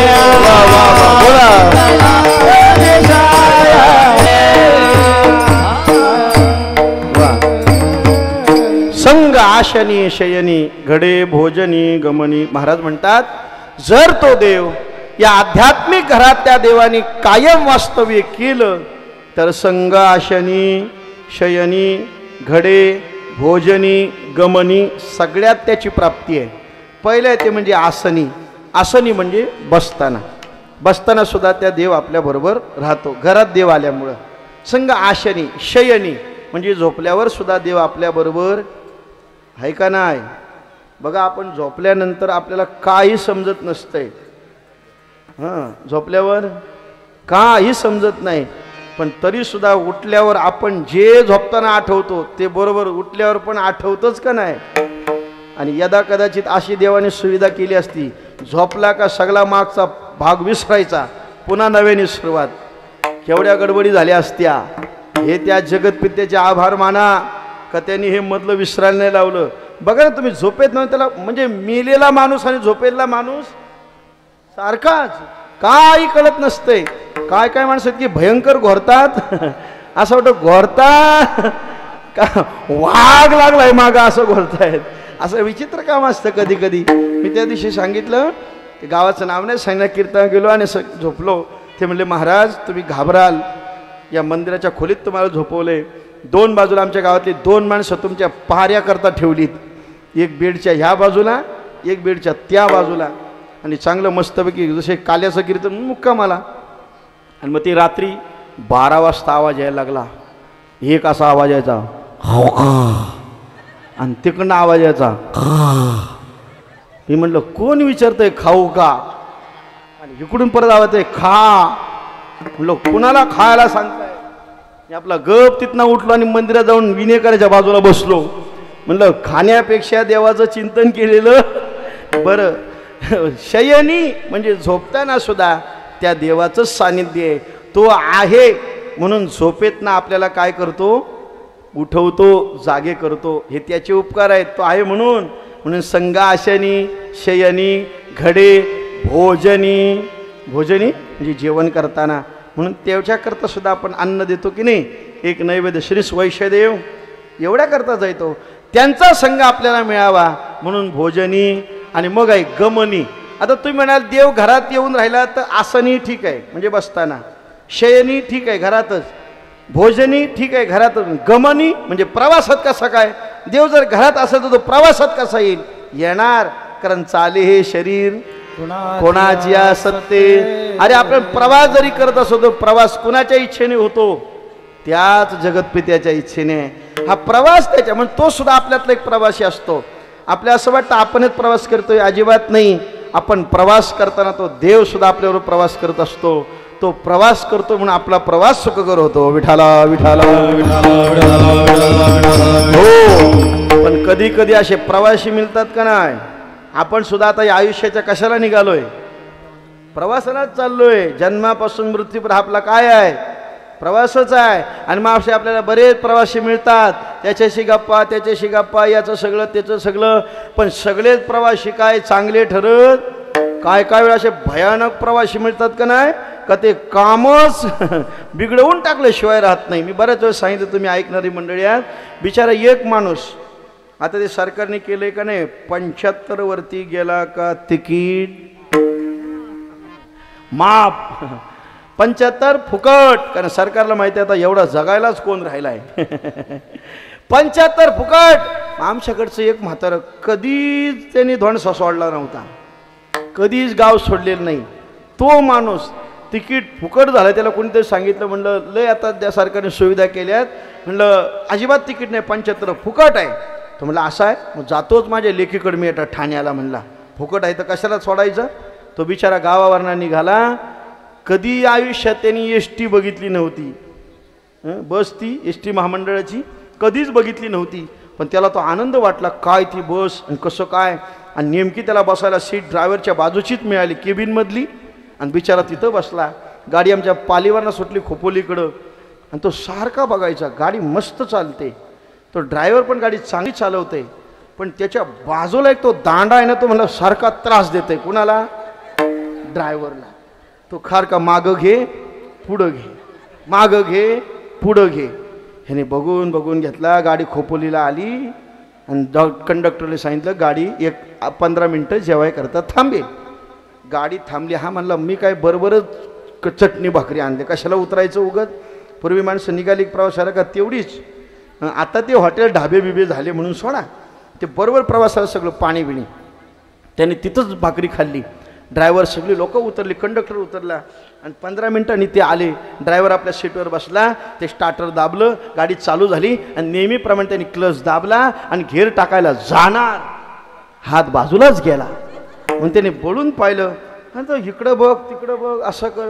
तो विचारतोय, ओ ड्रायव्हर साहेब काय शोधताय, काय शोधताय? काय नाही म्हणलं, इथे मगाशी तो घेरचा दांडा होता तो कुठं दिसत नाही.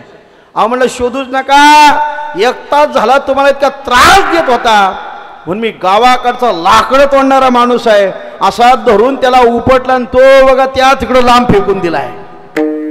तो म्हणला बाबा इथं सापडलास, आता तू पण इथंच आणि मी पण इथंच. म्हणजे असे सुद्धा कधी कधी प्रवासी भेटतात. असे प्रवासी भेटले का समजायचा आपल्या अख्ख्या संसाराचा वाटोळा. काय उपयोगच काय, तो दांडा टाकल्यानंतर काय गाडी चालणार आहे पुढं, अशी अवस्था असते.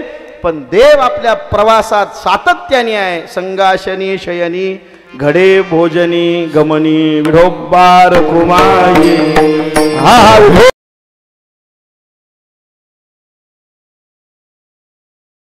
विठोबार कुमाई, विठोबार कुमाई.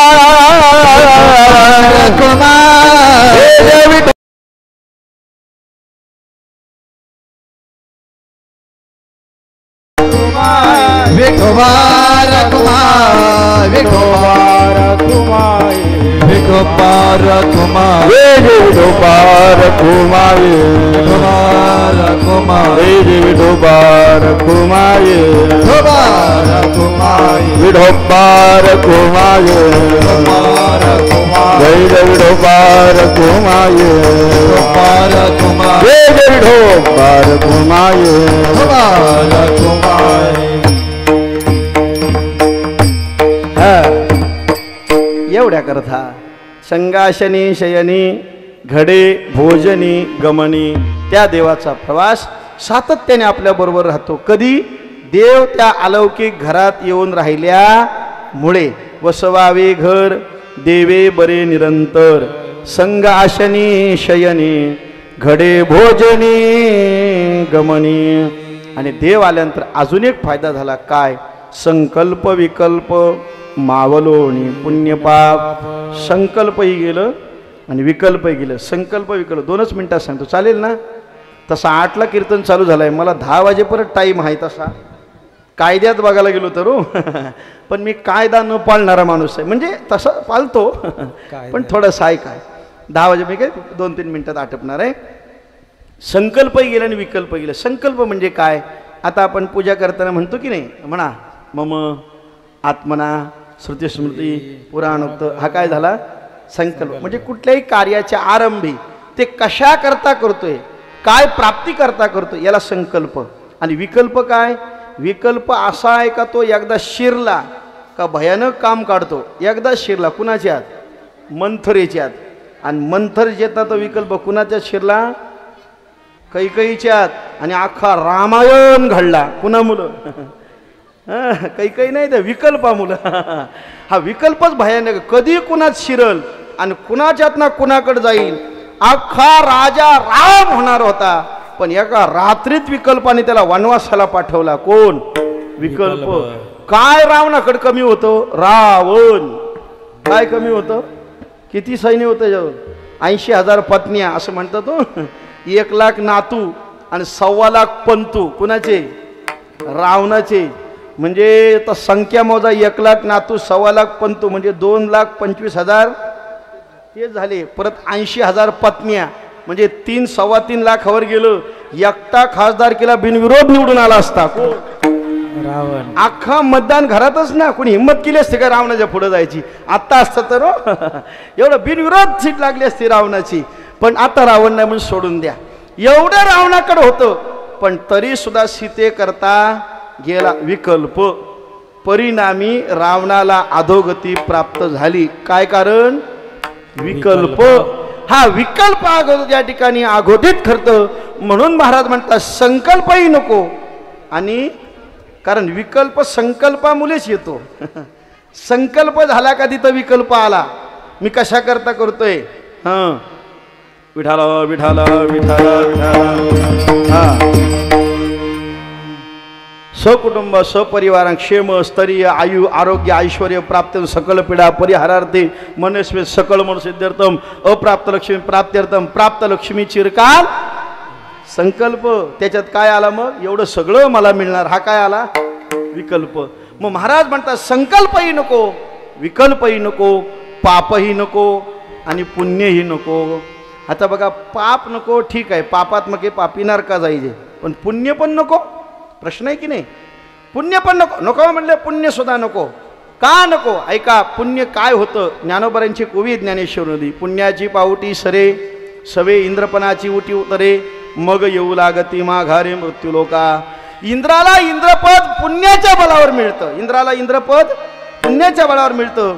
पण इंद्राचं पुण्य संपलं का इंद्राला सुद्धा इंद्रपद सोडून खाली यावं लागतं. मग पुण्याची पावटी सरे सवे इंद्रपणाची उटी उतरे. इंद्राला इंद्रपदाची उटी लागलेली असते आणि मग ती उतरली, एकदा पुण्य संपलं का येऊ लागती माघारे मृत्यूलोका. कुणाला इंद्रपद सुद्धा सोडून इंद्राला मृत्यूलोकात यावं लागतं. पुण्य आहे तो परत इंद्राला इंद्रपद आहे. म्हणून महाराज म्हणतात आम्हाला पुण्य सुद्धा नको आणि पाप तर अजिबातच नको. मावलोनी पुण्य पाप. आता बघा, पाप नको ठीक आहे, पण पुण्य हवंय, पण कुठपर्यंत? पाप जाईपर्यंत. एकदा पाप गेलं का पुण्याची सुद्धा आवश्यकता नाही. आता 2च मिनटं फक्त. तुम्ही शेतावर वगैरे काम करणारी मंडळी बऱ्यापैकी आहात. तुम्ही शेतावर वगैरे ते गेलात आणि आपल्या पाया जर काटा मोडला, काटा टोचला, तर काटा कशाने काढायचा? हां, हुशार मंडळी. काटा कशाने काढायचा? काठ्यानेच काढायचा. मग ते आपली सामान्य एक शेतकरी बाबा होता, त्याच्या पायात तो काटा टोचला, म्हणून त्यांनी काय केलं, खाली बसून तो दुसरा काटा घेऊन तो पायात मोडलेला काटा काढला. आता काटा काढल्यानंतर त्यांनी विचार केला, या काठ्याने आपल्यावर उपकार केलेत. कुठल्या? काढलेल्या काठ्याने. केवढा उपकारी काठा आहे हा, याला टाकून द्यायचं बरोबर वाटत नाही. म्हणून त्याने तो जो काटा काढला तो काठ्याने आपल्या खिशामध्ये ठेवला. उपकार केलं ना त्याने आपल्यावरती, बरोबर आहे का नाही? टाकून द्यायला पाहिजे होता. उपकारावर फिरायचं का काय? अपकार करायचे त्याच्यावर? हे बरोबर नाही. त्याने खिचात ठेवला. तो बिचारा घरी आला, त्याने मस्तपैकी जेवण केलं आणि दुपारी झोपला थोडासा. वामकुक्षी या कुशीवर होता तो बरोबर आहे, पण जसा या कुशीवर झाला तसा काट्याने जात दाखवली त्याची. खिच्यातल्या काट्याने तो चटकन पोटाला टोचला. टोचल्यावर बाबा उठला, खिच्यातला काटा काढला. आता सांगा, पायात टोचलेला काटा चांगला का पोटात टोचलेला चांगला? पायातला? पोटातला वाईट? पायात टोचलेला चांगला? नाही नाही नाही, पायातला पण वाईट आणि पोटात टोचलेला पण. पायात टोचलेला काटा म्हणजे पाप आणि पोटात टोचलेला काटा म्हणजे पुण्य. पायात टोचलेला काटा पाप काढण्यापुरतंच पुण्य जवळ ठेवायचं. एकदा पाप संपलं, पायातला काटा काढला का काढणाऱ्या काट्याला सुद्धा टाकून द्यायचं, पण तसा टाकायचा नाही, त्याची काय मोडायची? टोक मोडायचा आणि मग तो काटा टाकून द्यायचा. याला म्हणतात पापही नको आणि पुण्यही नको. जोपर्यंत पाप आहे तोपर्यंत पुण्याची गरज आहे. एकदा पाप संपले का पुण्याची गरज नाही. मावलोनी पुण्य पाप संगाशनी शयनी घडे भोजनी गमनी. हा सगळा लाभ कशाने? एक देव घरात आल्यामुळं. आणि मग महाराज म्हणतात असा देव घरात आल्यामुळं काय होतं, तर त्या देवाचा आनंद आपल्याला प्राप्त होतो. हरिहन तुका म्हणे काळ, तुका म्हणे काळ, तुका म्हणे काळ, तुका म्हणे काळ, तुका म्हणे काळ, तुका म्हणे काळ, तुका म्हणे काळ. अवघा गोविंदी सुकाळ, अवघा गोविंदी सुकाळ, संग आशनी शयनी संग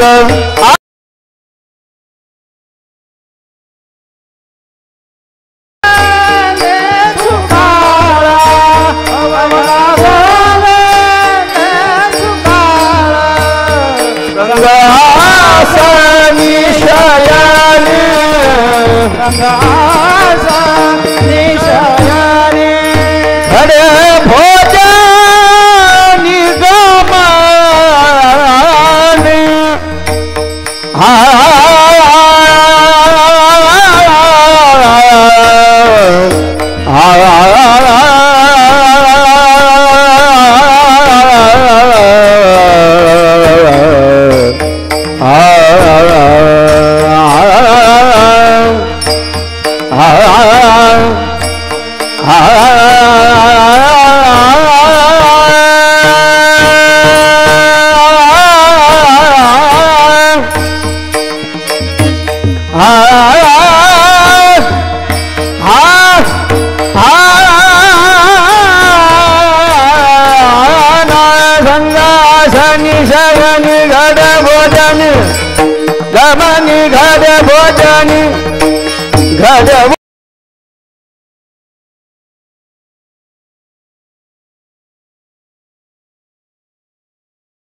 आता भैरवी म्हणाला बरेच गायक मंडळी होती पण मेरे ते गड्याल थांबायला तयार नाही त्याच्यामुळे आपल्या स्वतः थांबणं झालं. असो तुका म्हणे काळ अवघा गोविंदी सुकाळ. महाराज म्हणतात हा जो निर्माण झालेला काळ आहे कशाने?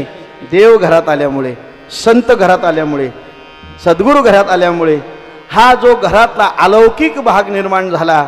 अवघा गोविंदे सुकाल असा सुकाल निर्माण होतो. तो सुकाल निर्माण झाला तो ईश कृपेने सद्गुरु कृपेने म्हणून या घरात प्राप्त झालाय. म्हणून एवढ्या करता आनंद प्राप्त करा. त्या देवाला या घरात आणा. कुठल्या? या घरात आला का आपोआप त्या घरात आल्याशिवाय राहत नाही. म्हणून असं गोड या ठिकाणी नियोजन आहे. या घरात देव आला ते स्वतः मार्गस्थ आहेत. यजमान त्यांचे ज्यांनी घर निर्माण केलं ते चिरंजीव सुद्धा त्यांचे मार्गस्थ आहेत. अजून 2 त्यांचे चिरंजीव मार्गस्थ होण्याच्या वाटेवरती आहेत. होतील लवकरच. मला फोन येईलच रोशन महाराजांचा का झालेत ते मार्गस्थ होणार. काय हरकत नाही. आपण फक्त वाट बघायची. आमचे जयप्रकाश महाराज म्हणले होणार. फक्त आपण काय करायची? तुम्ही म्हणायचं नाही तुम्ही वाटच बघा होतोय का नाही ते असं नाही म्हणायचं. आम्ही वाट बघतोय पण तुम्ही व्हायला पाहिजे. होणार त्याबद्दल काही वाद नाही. आणि हेच ऐकायलाच पाहिजे. त्यांच्याकरताच नाही सगळ्यांकरताच आहे. आपण ज्या करता जन्माला आलोय ते आपल्याकडून घडलंच पाहिजे. कशा करताय? देह दिला देवे भजन. भजनासाठी नाही भजना करता. पण जीवनात आलोय तर देवाचं नामचिंतन झालंच पाहिजे. आणि जर तुम्ही हे ऐकलं नाही तर मग गडबड आहे. हरी हे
नाथ महाराज म्हणतात हे जरी नाही कालो तरी दुसरा येईल. हे जरी नाही कालो हे तर ऐकलत नाही तर दुसरा येईल.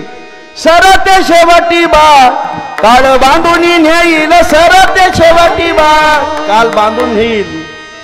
एका जनार्दनी आमुचे काय बाजाईल. आम्ही सांगतोय आमच्या बापाचं काय जाणार आहे?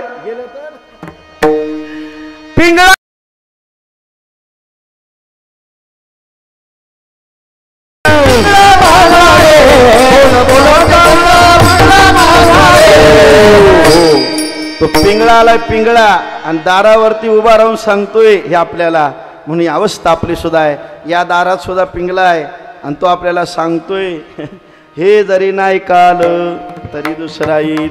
म्हणून हे देह भगवंताने भजनाकरता दिले. नामचिंतन करा, साधा देव देश आणि धर्माकरता झिजण्याचा प्रयत्न करा. देव देश धर्माकरता कराल धर्म रक्षती रक्षिता. सुंदर या परिवाराचं कार्य चाललंय. या घराचे यजमान त्यांच्या सौभाग्यवती शिक्षक आहेत. एक पिढी घडवण्याचं काम त्या करतायत. असे उत्तम परिवारावरती संस्कार झालेत. म्हणून सुंदर असा देव देश धर्माकरता संप्रदायाकरता वाहून घेणारी मंडळी आहेत. असंच कार्य करा. आपण संसाराकरता करता करता कधीतरी समाजाचा सुद्धा विचार केला पाहिजे. मी समाजाचं सुद्धा काही देणं लागतो ह्या न्यायाने काम करा. तुम्ही समाजाचं कराल तर समाज तुमची आठवण ठेवणार आहे. स्वतःचा कितपत विचार करायचा आहे. आपण कोणाचं तरी समाजाचं देणं लागतोय या उद्देशाने काम करा. निष्ठा ठेवा, श्रद्धा ठेवा, सगळं काही चांगलं होणार आहे. सध्या निष्ठा राहिलीच नाही, सगळी निष्ठा निष्ठी झाली. आज इकडं हे तर उद्या कुठं असेल पत्र वागायचं नाही. आमच्याकडे आत्ताच झालं. ते प्रचाराला एकाबरोबर, संध्याकाळी जेवायला दुसऱ्याबरोबर आणि इलेक्शनच्या आदल्या दिवशी सासरवडीला गायब झालं. तो म्हणला जो परत बँकेत जमा होत नाही तो परत मी येत. अशी अवस्था आहे. पण निष्ठा सध्या राहिलेली सगळी निष्ठा निष्ठी आहे. म्हणून देव देश धर्माकरता आपण देणे लागतोय. ज्यावेळेला छत्रपती शिवाजी महाराज जीवनातला 1-2 मिनिटात प्रसंग आहे. एका मावळ्याचा हात तुटला. हात म्हणून त्या मावळ्याला भेटण्याकरता राजं गेलं आणि राजं गेल्यानंतर त्या मावळ्याच्या डोळ्यातनं ढसा अश्रू आले. राजांनी जाऊन त्याला कडकडून मिठी मारली आणि सांगितलं का घाबरतोस? एक हात गेला म्हणून? अरे घाबरू नको. अरे एक हात गेला म्हणून रडतो का? अरे हात म्हणजे हा राजा आहे म्हणून समज. कधी हाक मार. हा स्वराज्याचा राजा तुझ्या समोर उभा असणार आहे. कधी आवाज दे. त्या मावळ्याने सांगितलं राज हात गेला मी म्हणून रडत नाही राज. एक काय असे दोन्ही हात प्राण स्वराज्याकरता गेले तरी चालेल, कधीच घाबरणार नाही. राज म्हणलं रडतो कशा करता? त्याने उत्तर दिलं आहे का राज राज मी हात गेलाय म्हणून रडत नाही, पण स्वराज्याचा धनी माझ्या समोर आहे, पण त्याला मुजरा करण्याकरता माझ्याकडे हात नाहीत म्हणून मला दुःख वाटतंय. बघा स्वराज्याच्या मालकाला मुजरा करायला हात नाहीत म्हणून दुःख वाटतंय. आपण एखादा बाबा भेटला तरी खाली नमस्काराच्या पद्धती वेगळ्या आल्या. तो पुरी पायावर लोटंगण व्हायचं त्याच्या हा त्याच्यानंतर गुडघ्यावरती आलंय. आता तर फक्त असंच हां चला चाल राम राम वाकलं पाहिजे. नम्र झाला भूता तेने कोंडिले काय काय म्हणतात मोडल, पण वाकायचो अशी बरीच मोडली. महापुरे झाडे ते ते लवाले. लवाल माहिती लवालच बोलतात ना इकडं. म्हणजे सगळा बरोबर जमतंय आपलं. म्हणजे उरकायला काय हरकत म्हणजे कीर्तन उरकायला म्हणतोय मी. हा ते लवाल लवाल नदीमध्ये लवाल असतं. त्या नदीमध्ये मोठं झाड असलं, महापूर आलं का झाड वाहून जातं. पण ते लवाल आहे ना, ते पाण्याचं ओढ आलं बास कसं वागतं. ते वागतं पाणी निघून जातं का परत उभं राहतं. जो वागतो तो उभा राहतो आणि जो कायम ताट उभा राहतो तो एक दिवशी मोडतो. म्हणून आपण मोडू नये म्हणून वाकावं, पण सगळ्यांसमोर वाकून चालायचं कुठे वाकावं हे सुद्धा आपल्याला कळलं पाहिजे. नम्र झाला होता तिने कोंडिले अनंता राज. हात नाही म्हणून नाही, तुम्ही समोर माझ्या उभात आणि मला मुजरा करण्याचा हात नाही याचं दुःख आहे. अशी निष्ठा असली पाहिजे, अशी श्रद्धा असली पाहिजे. अशी निष्ठा सद्गुरूंवरती, देवावर, धर्मावर, देशावर ठेवा. आपलं सुद्धा चांगलं झाल्याशिवाय राहणार नाही. म्हणून गोड असं नियोजन आयोजन या ठिकाणी श्री नरेश काशीनाथ पाटील सेनगुप्त स्वामी, त्यांच्या सौभाग्यवती नयना नरेश पाटील, त्यांचे ज्येष्ठ सुपुत्र श्री रुपेश नरेश पाटील रुद्राक्ष स्वामी आणि त्यांच्या सौभाग्यवती रिया सुजाता रुपेश पाटील, त्यांचे 2 चिरंजीव, त्यांचे 2 बंधू, अशा परिवाराने या ठिकाणी वास्तूची निर्मिती केली. या वास्तूमध्ये देव आला, संतही आले आणि गुरुबंधू देवगण देवांगणा आल्या. सगळी मंडळी या ठिकाणी आली. ही पवित्र झालेल्या वास्तूमध्ये सुख शांती समाधान आरोग्य नांदो. सद्गुरूंचा कृपा आशीर्वाद, संतांची सेवा, सद्गुरू सेवा अशीच कायम या वास्तूमध्ये घडत राहो. येणाऱ्या मंडळींचं आदरातिथ्य, येणाऱ्या अतिथीचं आदरातिथ्य व्हावं. अतिथी हा देवाचं स्वरूप आहे, म्हणून त्या अतिथीचं आदरासत्य व्हायला पाहिजे. ही सगळी बुद्धी भगवंताने सद्गुरुरायांनी या परिवाराला देवो. संपूर्ण या घराला आरोग्य भगवंताची कृपा प्राप्त हो अशी प्रार्थना करून झालेली सेवा भगवंताच्या चरणी अर्पण करत असताना काही बोलण्याच्या युगात एखादा अपशब्द गेला असेल, तुमचा मुलगा म्हणून क्षमा करा. आहे ना? हो बोला. काय संपत्ती इष्ट की हिस्सा मागतोय का काय लगेच? हां, रात्रीपासून सांगितलं तरी तुम्ही हो बोलतच नाही अजिबात. म्हणून तुम्ही गोड अशी या ठिकाणी सगळ्या मंडळींनी जे चांगलं आहे ते सद्गुरुरायांचं आहे. गोड आहे अशी मृदंगाची साथ आमच्या विवेक महाराजांनी केली. संवादिनी साथ आमचे कमलाकर महाराज किनी यांनी गोड अशी संवादिनी साथ केली. गायनाचे उडे आपल्या छंदे मनाच्या आनंदी आवडीने हरिभक्तपरायण महाराज बालकृष्ण या महाराजांनी, आमचे पंढरीनाथ महाराज आहेत, किशोर महाराज आहेत, संतोष महाराज आहेत, इकडे आमचे छगन महाराज आहेत, माझ्यावाले आमचे महेश महाराज आहेत. इकडे गोड अशी सगळी मंडळी यांनी उत्तम अशी कीर्तनाची साथ केली. विनेकरी आमचे सच्चिदानंद महाराज असतील, ऋषण महाराज आहेत, पुढे बसलेले आदरणीय संप्रदाय भारतीय गुरुवारी विराट स्वामी आहेत, आमचे गोविंद महाराज आहेत, इकडे वजय महाराज आहेत, संप्रदायाचे अध्यक्ष आमचे अनिरुद्ध स्वामी, आणि सगळ्या ठिकाणी आमचे प्रकाश महाराज, इकडे शामराव महाराज आहेत. सगळी बहाडोलीतून माकुणसारमधून आले सगळीच मंडळी सर्वांच्या ठिकाणी प्रणिपात करतो. झालेली सेवा भगवंताच्या चरणी अर्पण करत असताना सगळा बराच समाज या ठिकाणी बसला आहे. कोण मंडपात बसलेत, कोण मंडपाच्या बाहेर बसलेत. मी काल सुद्धा सांगितलं, मंडपात बसले ते देव, मंडपाच्या बाहेर बसले ते महादेव, आणि घरी झोपले ते भद्रा मारुती. सगळ्यांवरती देवाने कृपा करावी, सगळ्यांना समान या ठिकाणी त्या ठिकाणी भगवंताने आशीर्वाद द्यावा. सगळेच काही कीर्तना करता येत असतात, तुम्ही सगळी कीर्तनं आलीत, पण असाच एक माणूस कीर्तनाला आला आणि तो म्हणला, कोणतरी सांगितलं त्याला आज साखरेत कीर्तन आहे, 7 ते 9 आहे, या कीर्तनाला. तो बिचारा 7लाच इथं हजर राहिला, पण आपलं भजन होतानाच आपल्याला 8 वाजले. तो बिचारा 9 वाजेपर्यंत थांबला, 9:30 वाजले, 10 वाजायला आले. हा म्हणला, बुवा अजून 8 पट नाही. कीर्तन तर 7 ते 9 होता. मग त्याने अशी हातात काठी घेतली आणि असा इकडं तिकडं फिरायला लागला. मी विचारलं, बाबा काय झालं, तुम्ही का फिरता? तो म्हणला, महाराज तुमचं चालू द्या. मी तुम्हाला काय बोललोय? तुमचं चालू द्या. मी काही नाही बोललो. आपलं 5 मिनिटांनी परत बघतो काठी घेऊन फिरतो. का तुम्ही फिरता का? तो म्हणला, महाराज तुम्हाला काय मी बोलले काय? चालू द्या, तुमचं चालू द्या. आपण सांगा ना, तुम्ही का काठी घेऊन कुणाला शोधता, कुणाला इकडे तिकडे बघतात? तो म्हणला, महाराज तुम्हाला काय मी बोललो का? तुमचं चालू द्या, फक्त तुम्हाला इथं आणलंय कोणी त्याला शोधतोय. तेवढी पाली मी आणलेल्यावर येऊन देणार नाही. म्हणून झालेली सेवा सद्गुरू पद्मनाभ स्वामींच्या चरणी अर्पण करून सेवेला पूर्णविराम या ठिकाणी आपले संप्रदायाचे माध्यध्यक्ष आमचे पटेल महाराज आहेत, त्यांचे चिरंजीव आणि सगळा परिवार या ठिकाणी सगळी उपस्थित, आमचे वजय महाराज आहेत, आणि या गावातील सर्व साखरे गावातली साखरेसारखी सगळी मंडळी. गावाचं नावच काय? साखरे. मंडळी सुद्धा कशी साखर कशी असते, आत पण गोड, आणि पण काही काही माणसं आतून गोड असतात आणि बाहेर ना, आणि काही काही बाहेर ना गोड असतात पण आतून. पण साखरेचा गुणधर्म आहे, सर्वांगी साखर अवघी गोड. अशी साखरेसारखी तुम्ही गोड या साखरे गावातली मंडळी सर्वांच्या ठिकाणी सद्गुरू कृपा आशीर्वाद घडो प्रार्थना करून झालेली सेवा भगवंताच्या चरणी अर्पण. ज्ञानेश्वर माऊली ज्ञानराज माऊली ज्ञानेश्वर माऊली ज्ञानराज माऊली महाराज ज्ञानेश्वर माऊली ज्ञानराज माऊली ज्ञानेश्वर माऊली ज्ञानराज गुरुराजा प्राणविसावा माझा तुम्हा आठवतो. राजा प्राणविसावा माझा तुम्ही आठवतो. हे गुरुराजा प्राणविसावा तुम्हा आठवतो. राजा प्राणविसावा हो विठ्ठल जय जय विठ्ठल.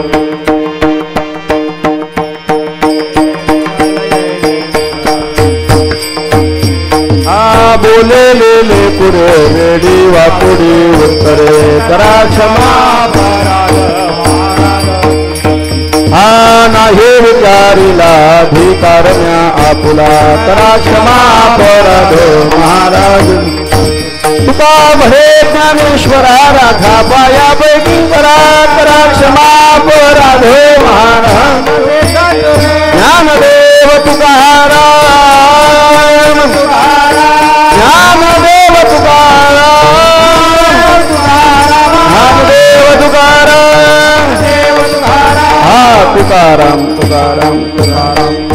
कुंडली गवरदा हरि विठ्ठल श्री ज्ञानदेव श्रीमत् सद्गुरु पद्मनाभाचार्य स्वामी महाराज सप्रेम. जय सच्चिदानंद. जय सच्चिदानंद.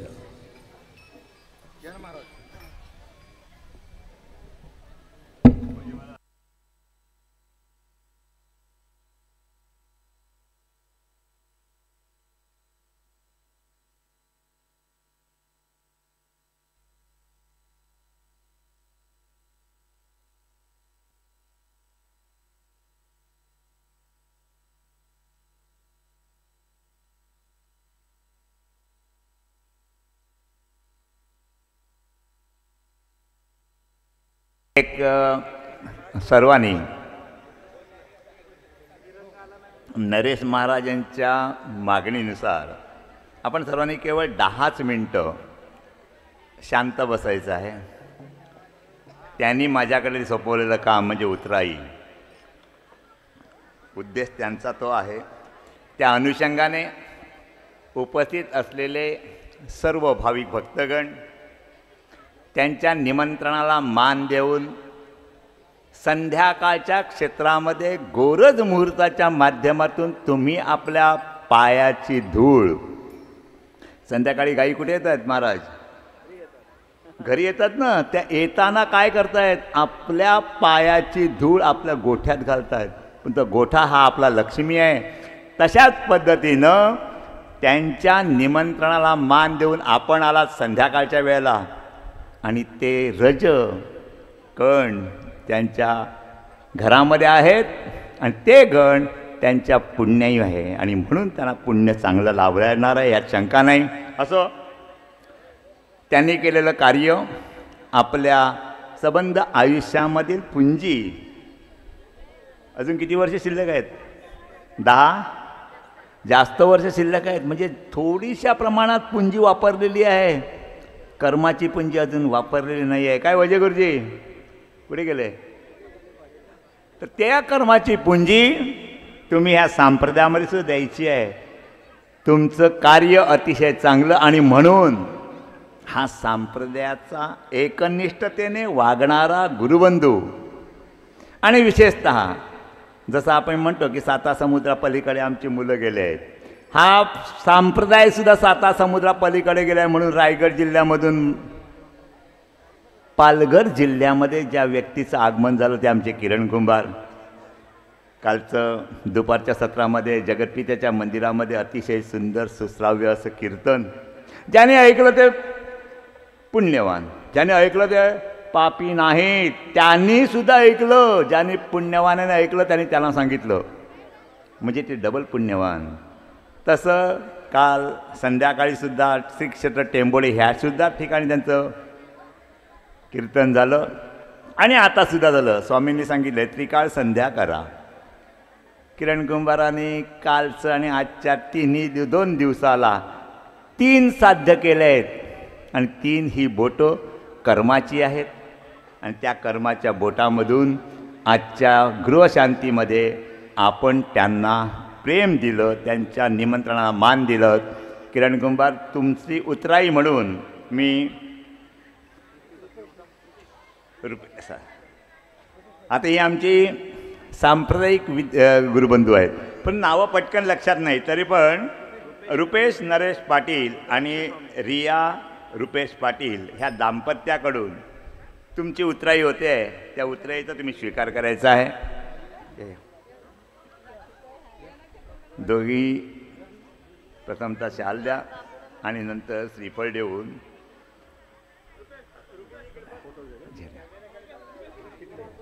श्रीफळ द्या. हा घ्या थोडी अशी बस बस दिला दिलं दादा दिलं आणि चरण स्पर्श करा. आता तो घेतोय. हां नरेश तू पण इकडे, तू पण नरेश तू येते इथे येते बा, तुम्ही एकत्र या. अजून कोण आहे? या या या संपूर्ण कुटुंब आहे. एक त्या बाजून जा, एक त्या बाजून जा. 2 जा ना, एक राहू दे.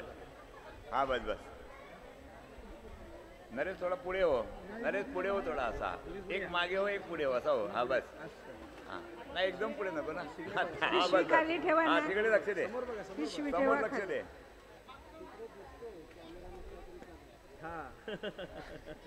समोर बघा.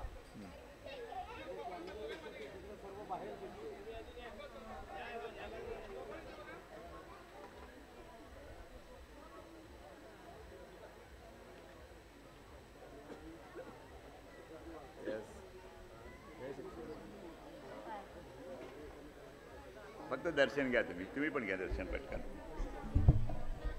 ह्या सुंदर नियोजनामुळेच आपण सर्वजण भुकेलेले आहोत.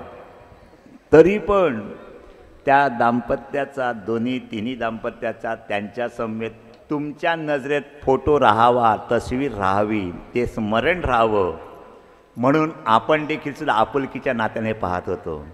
फोटो काढतोय तो, फोटोमध्ये आहेत कोण हे, आमच्या मनात हा फोटो चिरकाल राहील हे उद्दिष्ट आहे. असो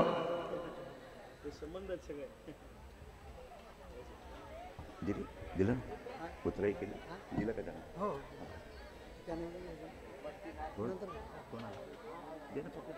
देऊन टाक पॉकेट. हां लगेच पॉकेट कोणाला पॉकेट राकेश दे दे दिसे द्या सर. बाकी कोणा द्यायचं आहे? आता कोणा द्यायचं? हां मग चालेल चालेल चालेल नंतर करू. हां आता कोणाला द्यायचं? त्या ठिकाणी श्रीफळ द्या. या कीर्तनाला साथ दिली उजवा आणि डावा हात. आज असं झाले होते की दोन्ही समोर बसले होते. किरण महाराज उजव्या बाजूला डाव्या बाजूला दिसलेच नाही मला, पण त्या दोघांची साथ तुम्हाला चांगली लाभली. आमचे नामदेव स्वामी आणि आपले रायगडून आलेले तबलजी असा हात जो लावत होता ना की त्याचं लक्ष हातावर म्हणजे तबलावर होतं आणि सूर काय येत होते ते पाहत होता. आणि इथे किरण आपले नामदेव स्वामी तर त्याचा काय सहज गत्या लक्ष त्यांच्याकडे, पण पेटीवरती कशा पद्धतीने सूर दाखवायचे हे तेवढंच त्यांचं लक्ष. असं त्यांचंही खास करून उतराई त्यांनाही धन्यवाद. आणि विशेषतः धन्यवाद हे की जे टाळकरी सोबत देणारे चाल ह्यांचे सूर त्यांच्या कानापर्यंत पोहोचवणारे आमचे गुरुबंधू कुठे आहेत? मार्ग आमचाच दिसतोय वाटतं. काय प्रकाश? बाळकृष्ण प्रभाकर पाटील सतत आमच्या सोबत आहेत. म्हणजे उभा टिळा लावणाऱ्याचं निश्चित आहे. हा आनंद आहे. बरोबर की नाही बाळकृष्ण भाऊ? आनंद आहे. गुड. तो तुमचा संसार आमच्या सोबत असू दे, आहे तसाच राहू दे आणि तुम्हाला चांगलं यश मिळो ही सदिच्छा. तुमच्यापासून चांगल्या प्रकारचं मिळालेलं सूर हेही आमच्या ध्यानात राहतील. नामदेव स्वामी यांचं एक श्रीफळ द्या. तुला दे ना पहिलं. हां हां त्यांना पण तू एक आणि श्रीफळ एक ह्यांना दे ना. तबलजी श्रीफळ हे कोणाला देते? एक श्रीफळ दे, एक ह्यांना दे बस. हां ह्याला दे. हे तबलजी नाही तबलजी तुम्ही घेणार आहे. मान तुझा आहे. आता कोण द्यायचं? संप्रदाय भारती विराट स्वामी ह्यांना एक श्रीफळ द्या. मला नको, मी आहे. चालेल विराट स्वामीला श्रीफळ दे.